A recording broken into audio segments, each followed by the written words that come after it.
when you start dreaming up beautiful sculptural heads, gray is hardly the color that appears first in your imagination, I think. So you might be wondering about this. Is gray even a color? Well, gray is pretty elusive. It's hard to grasp. It doesn't really behave like the colors we usually think of.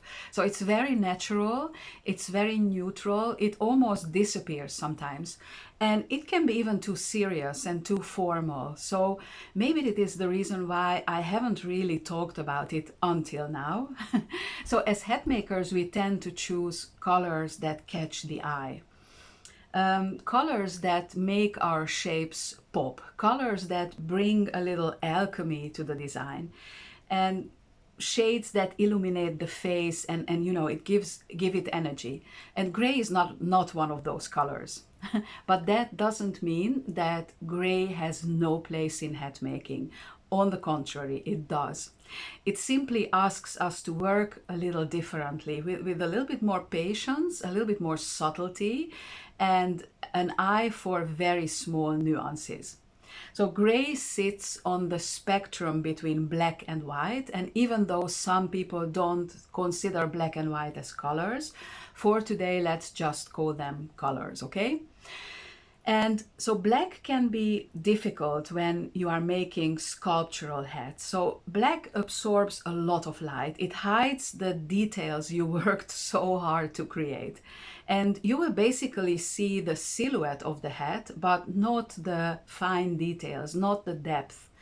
And so it can work beautifully on small minimalist hat shapes like caps or pillbox hats, but on larger sculptural hats like these, it can really swallow the form. And there is another problem with black.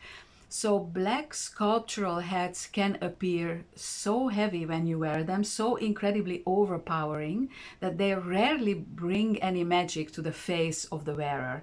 And white is also a very challenging color, so it easily washes out the natural tones of the face. And both white and black lack the depth and subtlety, which makes the shape appear as one solid block without any nuance, without any finesse or lightness. So I avoid these colors usually. Now, gray lives between these two extremes, and when you use it skillfully, it can soften the starkness of black and the brightness of white. But because it is so quiet, you need to use it with intention and carefully. So yes, gray is a color, and I think just a very shy one. And the kind of gray that can really soften the face and even the whole expression is the gray that has texture. Now you might think, texture in a color, what does it even mean? So if you look at these colors a little bit closer, then you'll see that it isn't just one flat shade. It's actually made up of many different fibers, brownish ones, blackish ones, steel gray ones, so even little bits of charcoal and white, and all of these fibers are blended together, and that mix gives the color a sense of texture, warmth, and even softness. So if you like working with black, try adding just a touch of this textured gray to your layout, and it immediately lightens the black, and suddenly the hat gains depth instead of looking too heavy on the head.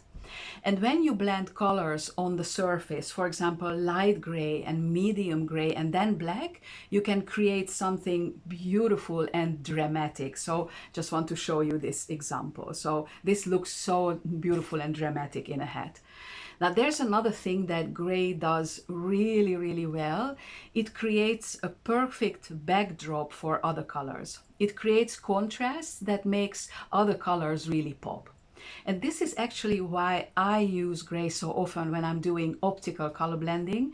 So if I want a red color to feel more dynamic, more fiery, more alive, I simply place it next to gray, and suddenly the red lifts it becomes more intense. But this only works if your color blending skill is really good. So on the surface, the transition from one strong color to the gray has to be very smooth and completely seamless. And when you get that right, the effect can be just really stunning. This is not ready yet, by the way. So this is why it's good to place gray next to strong colors.